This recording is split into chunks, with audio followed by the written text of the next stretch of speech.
तो आज की वीडियो में हम बात करेंगे शेंगेन वीज़ा के बारे में।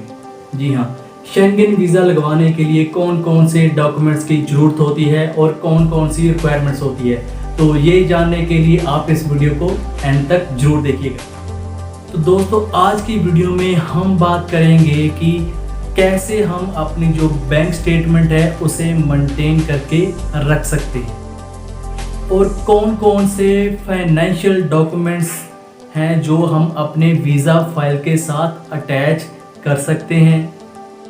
वीज़ा अप्लाई करने के लिए हमारे अकाउंट में मिनिमम कितना बैलेंस होना चाहिए, और वीडियो के लास्ट में मैं आपको बताऊंगा कि मेरे अकाउंट में कितना बैलेंस था जब मुझे शेंगेन वीज़ा मिला। तो ये जानने के लिए आप इस वीडियो को एंड तक जरूर देखिएगा।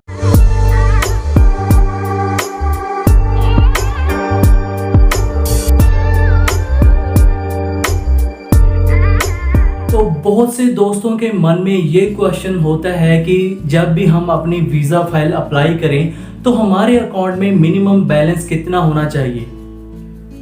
और आप सबको पता ही होगा कि जब भी हम किसी बड़ी कंट्री का वीज़ा अप्लाई करते हैं, जैसे कि Schengen visa, UK, Canada, USA या ऑस्ट्रेलिया का वीज़ा हम अप्लाई करते हैं, तो अपनी फाइल के साथ हमें 6 मंथ की बैंक स्टेटमेंट लगानी होती है। तो ये क्वेश्चन आप सबके मन में होगा कि हमारी जो बैंक स्टेटमेंट है उसे हम कैसे मेंटेन करके रखें। तो दोस्तों, मैंने भी YouTube पे बहुत सर्च की इस इन्फॉर्मेशन को हासिल करने के लिए, लेकिन मुझे कहीं पर भी ये इन्फॉर्मेशन नहीं मिली जो इन्फॉर्मेशन आज मैं आप सबके साथ शेयर करने वाला हूँ। बहुत ही आसान तरीके से मैं आप सबको इसके बारे में समझाऊंगा और एक एग्जाम्पल देकर आपको बताऊंगा कि आप कैसे अपना जो बैंक स्टेटमेंट है, बैंक बैलेंस है, उसे मेंटेन करके रख सकते हैं। तो प्लीज़ इस वीडियो को एंड तक जरूर देखिएगा। तो दोस्तों, मैं अपने खुद की एक एग्जांपल आपको बता देता हूं। जैसे कि मैं किसी कंपनी में जॉब करता हूं और जो मेरी मंथली सैलरी है वो 20,000 रुपये है, और अगर मैं 20,000 को 12 से मल्टीप्लाई करूं, क्योंकि साल में 12 महीने होते हैं और एक साल में आपको 12 सैलरीज ही मिलेंगी, तो जैसे ही मैं इसे 12 के साथ मल्टीप्लाई करूंगा तो 2,40,000 मेरी टोटल इनकम बनेगी एक साल की। अगर मेरे पास कोई अदर्स इनकम सोर्सेस नहीं है, मेरा कोई साइड बिजनेस नहीं है, सिर्फ मुझे मेरी जॉब से ही मुझे इनकम आती है, तो मेरा जो साल का पैकेज बनता है, जो साल की मेरी इनकम बनती है, में मेरे कुछ खर्चे भी होंगे। जैसे कि मंथली मुझे 20,000 रुपये मिलते हैं, तो 20,000 में से मान लीजिए मैंने अपने गाड़ी में पेट्रोल डलवा लिया, या मैं कहीं पे रेंट पे रह रहा हूँ मकान में, तो उसका मैंने रेंट दे दिया, ग्रोसरी का लगा लीजिए आप, तो इन सब का मिलाकर मान लीजिए कि 10,000 मंथली मेरा जो है खर्चा आ जाता है। और 20,000 में से अगर मैं 10,000 निकाल दूँ तो मेरे पास बचेंगे 10,000, और 10,000 को अगर मैं साल में सेव करके रखूँ तो पूरे साल का मेरे पास बन जाएगा 1,20,000 रुपया। तो ये होगी मेरी टोटल सेविंग। और ऐसे ही करते अगर मैं 3 साल का इसे लगाकर चलूँ तो मेरे पास 3 साल का 3,60,000 रुपये मेरी सेविंग बन जाएगी। और जो मेरी एक्चुअल इनकम होगी 2,40,000 रुपये, तो उसी की मैं इनकम टैक्स जो मेरी टैक्स होगा वो मैं भरूंगा। तो आप सबको पता ही होगा कि 2-2.5 लाख से नीचे कोई भी टैक्स आपको नहीं पड़ेगा, आपकी नील की जो टैक्स रिटर्न है वो भरी जाएगी। वैसे तो इस साल से गवर्नमेंट ने 5 लाख तक का ये माफ़ कर दिया है कि आप 5 लाख के नीचे की इनकम वालों को कोई भी टैक्स पे नहीं करना पड़ेगा। तो अगर मैं बात करूं कि बैंक स्टेटमेंट की, कि बैंक स्टेटमेंट मुझे कैसे मेंटेन करके रखनी है, तो मंथली जो मेरे पास मेरी इनकम आ रही है और जो भी मेरा खर्चा जा रहा है और जितने पैसे मेरे पास खर्चा करने के बाद बच रहे हैं वो मेरी सेविंग हो रही है। और 6 महीने के बाद अगर मैं इसे लगाऊं तो 6 महीने का आपके पास 60,000 टोटल बनेगा। अगर आपके पास पहले से कुछ आपका सेविंग पड़ी है आपके अकाउंट में, 2 लाख 3 लाख जितने भी पैसे पड़े हैं, तो आप उसको अगर इसके साथ अटैच करोगे तो आपकी जितना भी आपका बैंक बैलेंस होगा वो आपकी एक सेविंग मनी बन जाएगी। लेकिन बहुत से लोग क्या करते हैं दोस्तों, यहाँ पर आकर एक गलती कर देते हैं। जैसे कि वीज़ा लगवाने के लिए हमें 6 मंथ की बैंक स्टेटमेंट देनी होती है। तो 6 मंथ पहले हमारे अकाउंट में मान लीजिए कोई भी पैसा नहीं होता है, हमारे अकाउंट में ज़्यादा से ज़्यादा 10,000 या 20,000 रुपये होंगे। और जब हम अपनी फाइल लगवाते हैं तो एकदम से हमारे अकाउंट में 20 लाख, 5 लाख, 6 लाख इतनी सारी अमाउंट हम उसमें डिपॉजिट करवा देते हैं। तो इसमें क्या होता है कि हम खुद ही फंस जाते हैं इस चक्कर में, क्योंकि जो वीज़ा देने वाला ऑफिसर होगा यार वो भी तो देखेगा कि इससे पहले इसके अकाउंट में कोई भी पैसा नहीं था, इतने ज़्यादा पैसे नहीं थे, और ये जो इसकी इनकम है, इनकम इसकी बनती है 2,40,000 और इसके पास 10 लाख कहाँ से आए।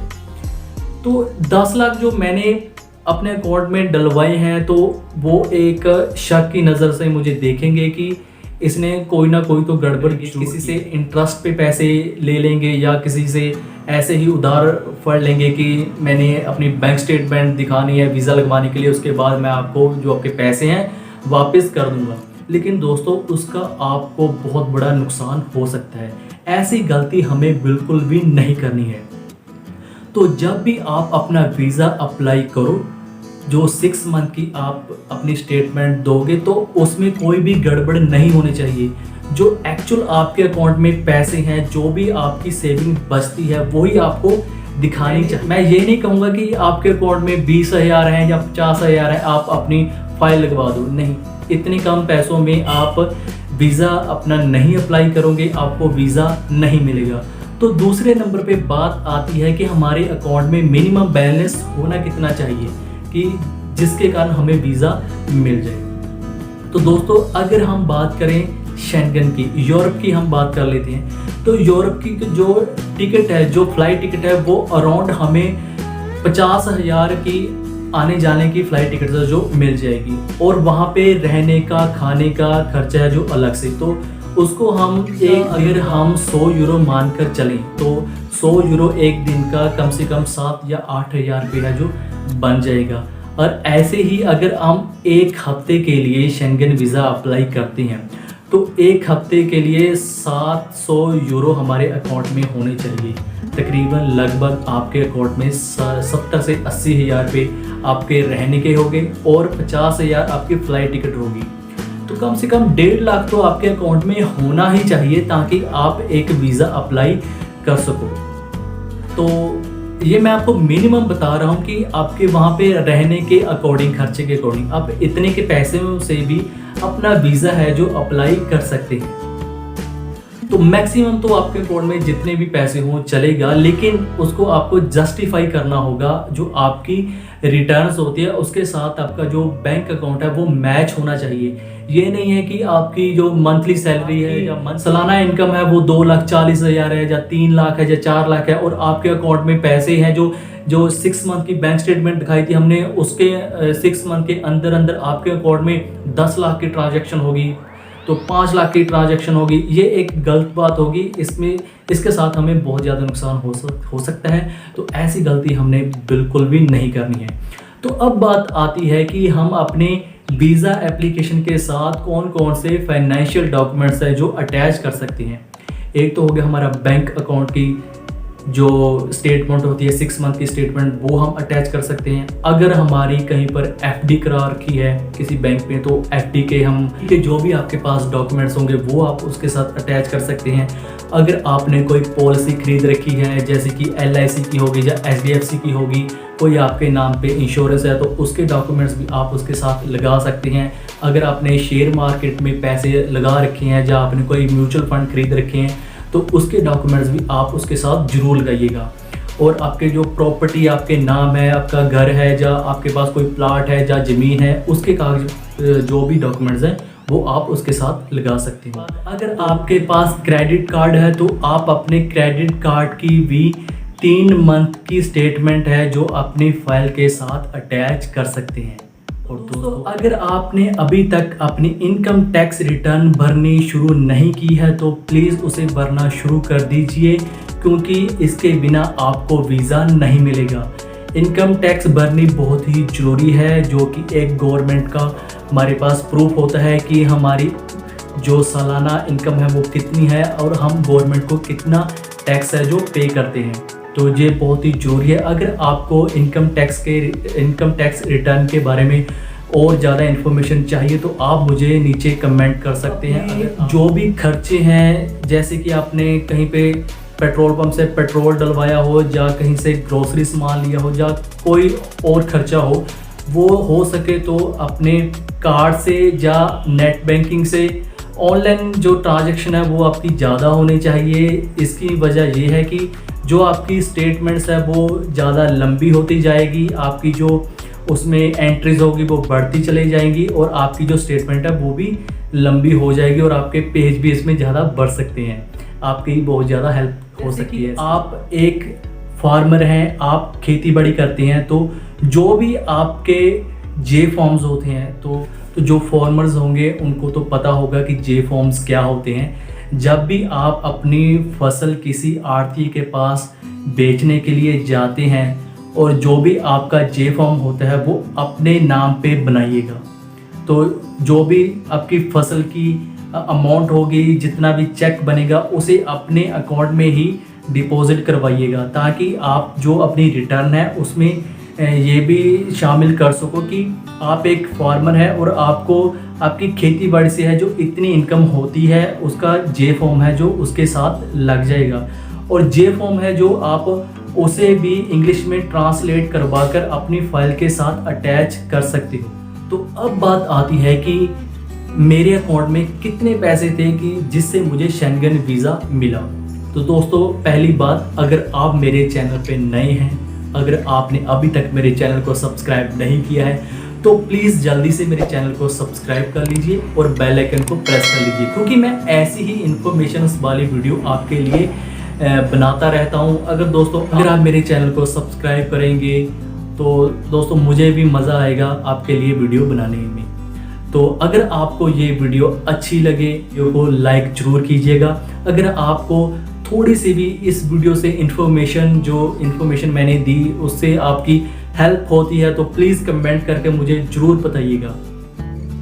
और अब लास्ट में बात आती है कि मेरे कितने पैसे थे जिससे मैंने शेंगन वीज़ा अप्लाई किया। तो दोस्तों, जब मैंने अपना शेंगन वीज़ा अप्लाई किया उस वक्त मेरे अकाउंट में सिर्फ और सिर्फ 1,10,000 रुपये थी। जी हाँ, 1,10,000 रुपये में मैंने अपना वीज़ा अप्लाई कर दिया। तो शायद मुझे नहीं पता था कि मुझे वीज़ा मिलेगा या नहीं मिलेगा, लेकिन मैंने अपनी फ़ाइल इस तरीके से बनाई थी कि उसमें कोई भी शक की गुंजाइश ही नहीं थी। तो मैंने उसे प्रॉपर एक प्लान के मुताबिक बनाया था कि मैं कब वहाँ पर जाऊँगा, कहाँ पर रहूँगा, कहाँ पर घूमूँगा। तो पूरा मैंने प्लान उस पर बना कर दिया था उनको, जिससे कि मेरा 3 दिन में मुझे वीज़ा मिल गया था। तो दोस्तों, अगर आप भी कोई और इन्फॉर्मेशन हासिल करना चाहते हैं, अगर आपको कुछ और मुझसे पूछना है तो प्लीज़ नीचे कमेंट में ज़रूर बताइएगा। और इससे पहले मैंने शेंगन वीज़ा के ऊपर भी बहुत सी वीडियो बना रखी हैं कि कैसे आप अपना खुद से शेंगन वीज़ा है जो अप्लाई कर सकते हैं, कैसे आप कनाडा का स्टडी वीज़ा अप्लाई कर सकते हैं। उन सभी वीडियोस के लिंक है जो मैंने नीचे डिस्क्रिप्शन में दे दी हैं, और अपनी ईमेल आईडी भी है जो वो भी मैंने नीचे डिस्क्रिप्शन में दे दी है। अगर आपको कोई भी बात मुझसे पूछनी है तो आप डायरेक्ट मुझे मेल भी कर सकते हैं, नहीं तो आप मुझे कमेंट भी ज़रूर कर सकते हैं।